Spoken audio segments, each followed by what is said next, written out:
А сега, какво правим, Деси? Предлагам да продължим по същество. Добре, нека да се върне по същество. А сега, без каквито идеи претенции, да се мерим с Рио, разбира се. Сега ще се опитаме да устроим една истинска танцовална експлозия в студиото на преди обед. На гости ще ни бъдат не една, извинявайте, а цели двойки професионални танцори. Първо ще ви представим двама талантливи млади хора, едни от най-популярните лица на една от най-големите танцови школи в България. Пабарао! И музика!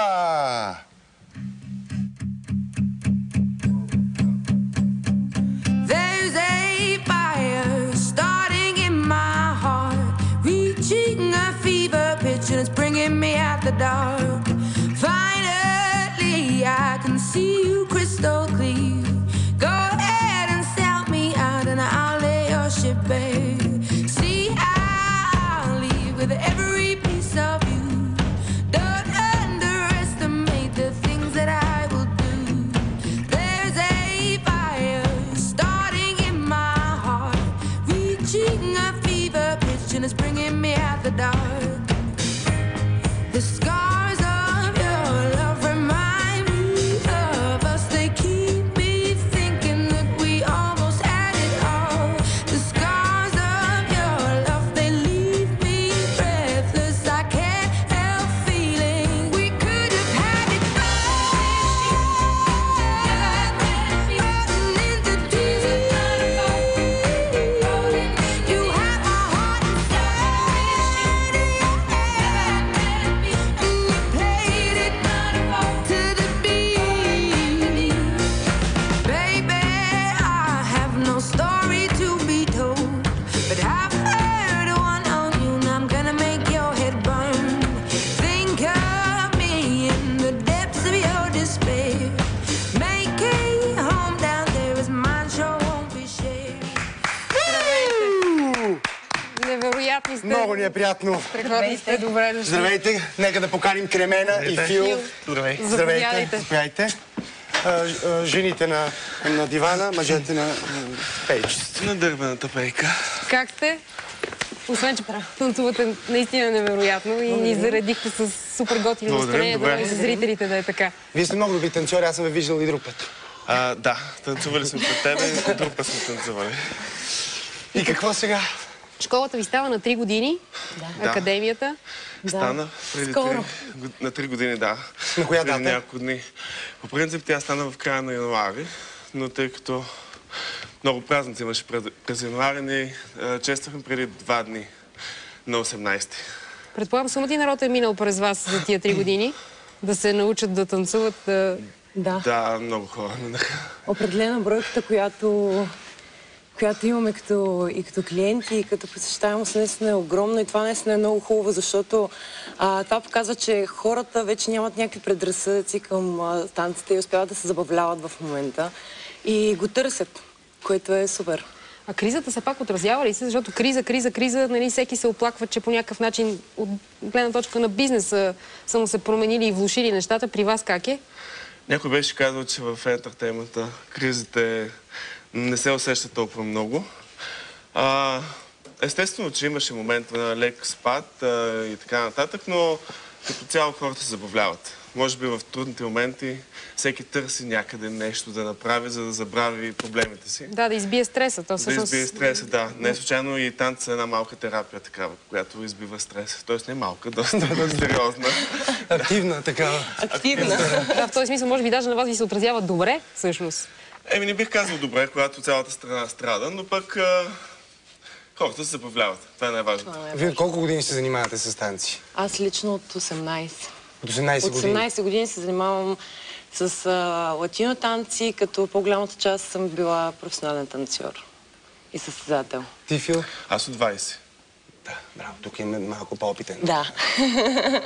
Добре, кажи ми, любопитно ми е на мене, ако не бяхте участвали в Dancing Stars с Ани, щяхте ли да създадете академията? Как мислиш? Това ли беше... Интересното е, че ние с Ани започнахме да създаваме, така да се каже, Dance Academy. Да кажем, че говорим за Ани Дончева, която заедно с тебе е основател. Да, моята партньорка в Dance Academy. Ние започнахме с нея поне 6 месеца по-рано да създаваме Dance Academy. И съвсем така, доста случайно дори беше това, че ни поканиха да участваме в Dancing Stars. Съвпаднали са нещата. Да, съвпадение, което нали, изигра много сериозна роля. Добре, някои хора смятат, че факта, че бащата на Ани е политик, който по това време беше от управляващите, по някакъв начин сигурно ви е помогнал. Така ли беше на практика? Със съвети. Не знам, вие ще кажете. Със съвети, да. Помогна ни много. Той е доста опитен човек.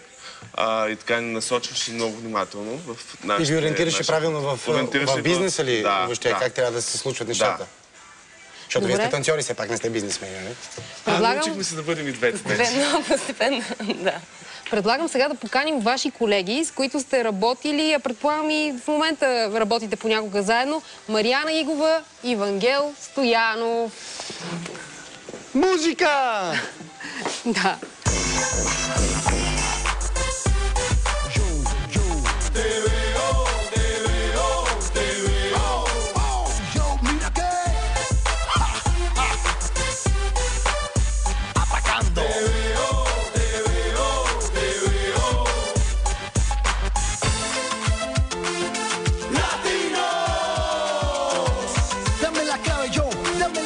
Ven, mira,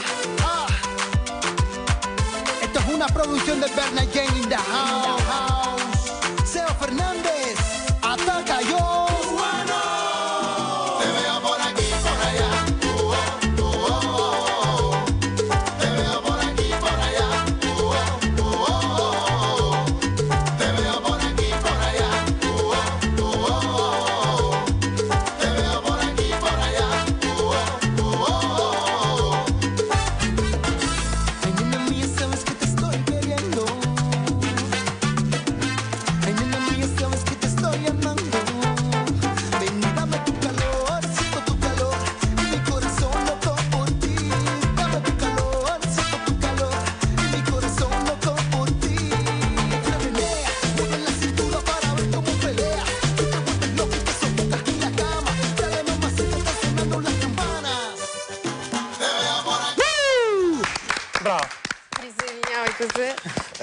Изключително ми е приятно. Мъжете на пейката, жените на дивана. Сега вие танцувахте салса. Да. Моля ви се да ви започнем веднага. Салсата и спортните танци, аз съм чувал, че много не се разбират хората. Трябва да го казвам. Това вярно ли е? Ами, не. Не е вярно. Самия факт, че сме заедно тук, показва, че си се разбираме прекрасно и нямаме никакви проблеми. Добре, вие с конкуренцията пречи ли ви? Да, извинявай. Не, ние даже работим заедно. Няма никакъв проблем. Това като конкуренция, като злоба, няма такива. Ти ще кажеш, аз само слухове. Това не е вярно. Може би в миналото е било така, но сега, понеже с всичките тия танцови реалита и така нататък, и информация, просто хората се принудиха да работят заедно. От едната и от другата среда, така че няма никакъв проблем. Аз съм чувал, че на конгреси по света, когато се събирате танцорите и когато се танцува на сцената спортни танци, отдолу салсаджиите не ръкопляскат. И обратно. Виж сега, те са две доста различни неща. Когато говорим за чисти спортни танци, тези, които са по състезанията, те са много различни от салсата. И като постановка на тялото, и като изпълнение, и много големи разлики има в тях. Но когато говорим за соушъл танци, тогава всичко е... Всички са окей. Всички са окей, да. Защото соушъл латино танците като чача и самба са много близки до салсата. Да, и общо взето при нас партитата са разделени. Реално в София има доста клубове, в които танцуват салса и доста клубове, които танцуват спортни танци. Така че много не се виждате. Да, ние много не се засичаме. Добре. Да. А Мариана и Вангел, вие се занимавате с спортни танци и с салса или как от години, или кое почна първо при вас? Ами ние сме малко по-различни случаи. Аз съм започнала с спортни танци преди много време и след това продължих с салса и се насочих изцяло в тази насока. А не ти ли беше трудна това преход, минаването от спортните? Доста, защото просто позицията на тялото, изискванията са съвсем различни. Доколкото знам, ръцете особено ами са те важни. са специалисти, те могат да кажат, но при спортните танци, доколкото съм наясно, ръката трябва в определена позиция, под определен градус на състезанията и се отнемат точки за много минимални неща. А и тази плавност на движението вземете в ръцете писалството, нали, при спортните го няма и може Не би може, там трябва да е теория. Да, и при нас... Ето тук започна нашето разговор. При нас ние сме малко по-приклекнали, по-свити сме в коленете и не изпълваме много краката назад. Това е за да може мъжа леко като мачо ли да изглежда така? Това е също силно преувеличено.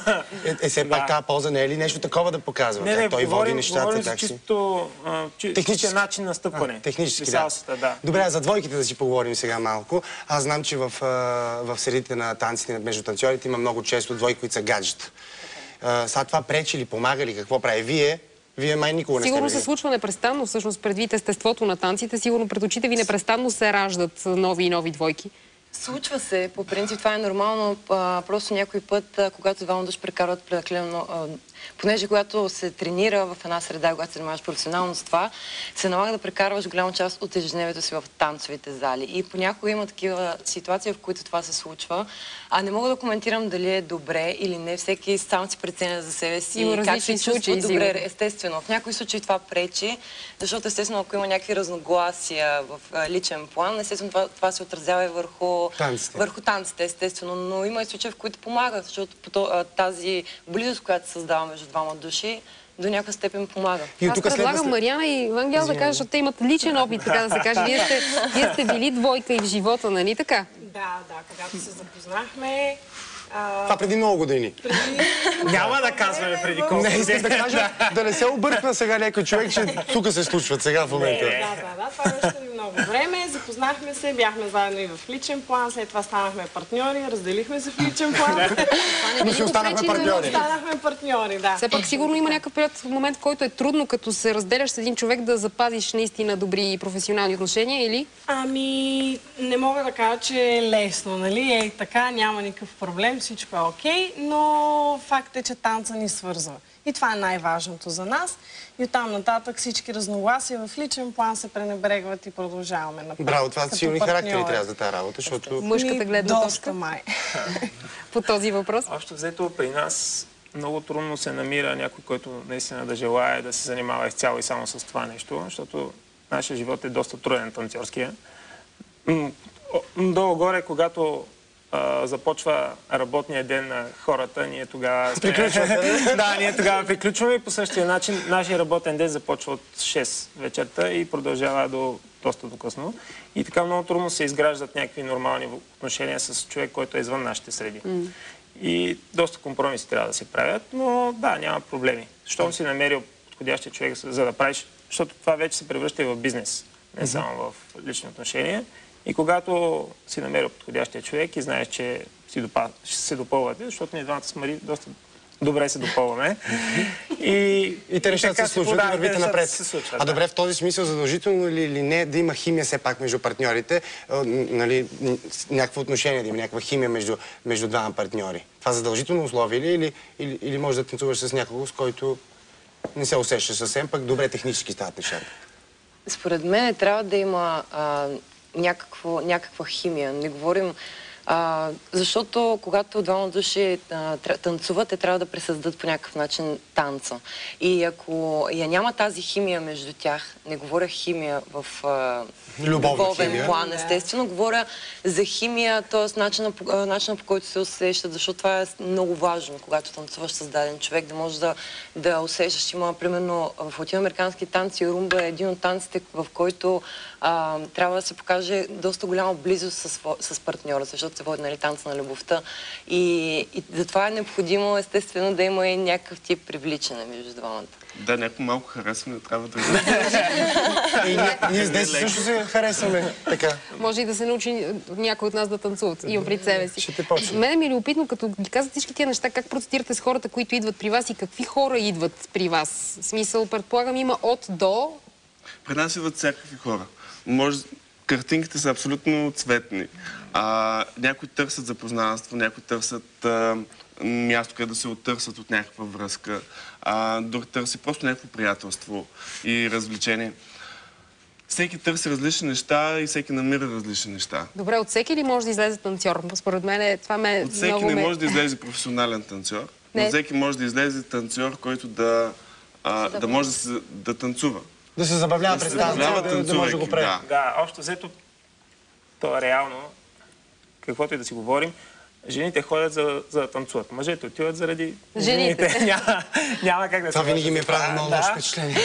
И след време просто хората се научават, че може да има и забавно дори когато танцуват. Специално говорим за мъжете. Но това след дълго време се разбира. Не след дълго време, след година. После не можеш да откажеш кавалери на танци. Така че залюбят ли се веднъж?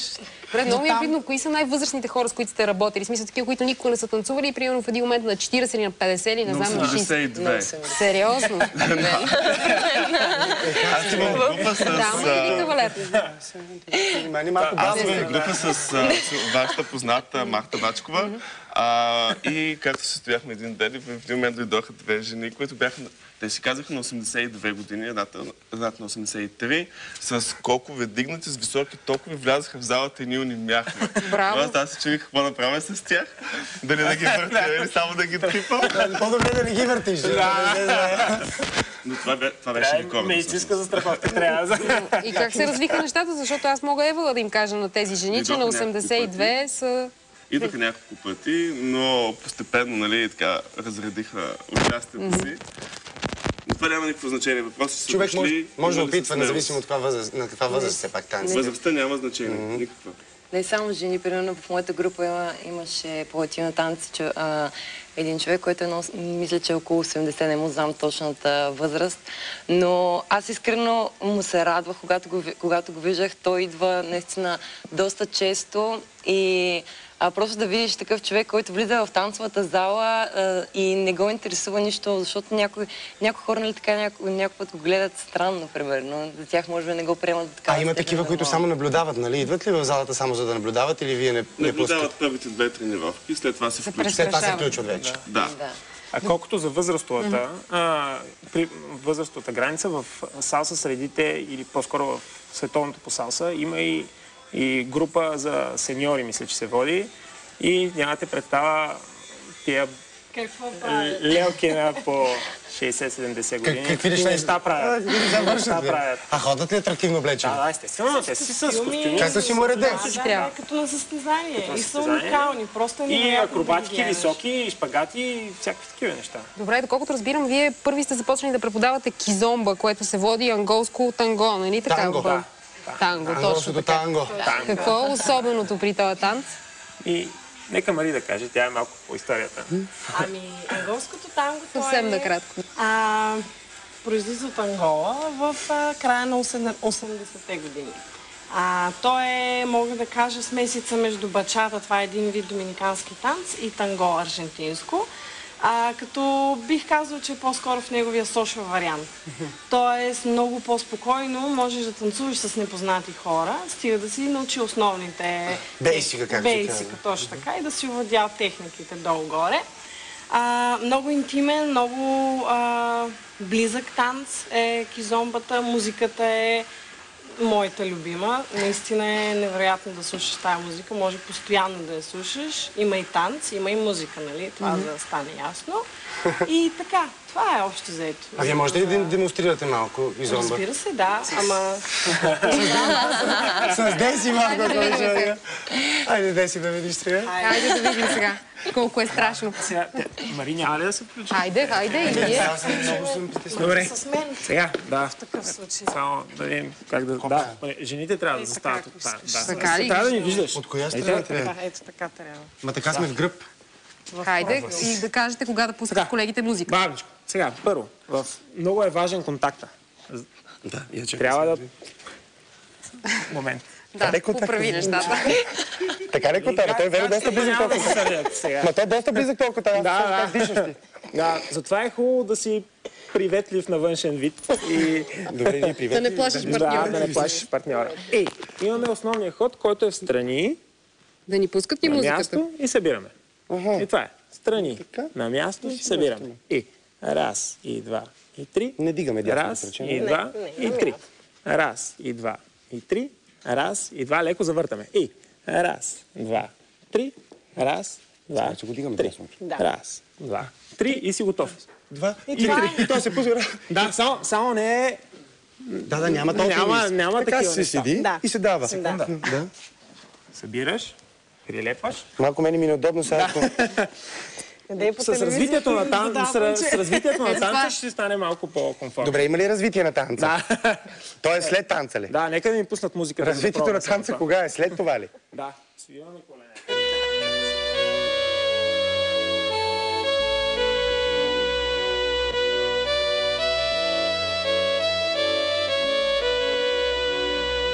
Kariwani mamaye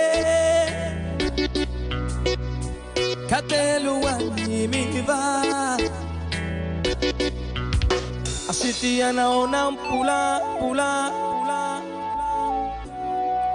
Asitia nao pemba pemba Orera Kariwani miva Kateluani miva Kariwani mama Atia no te lorera enwe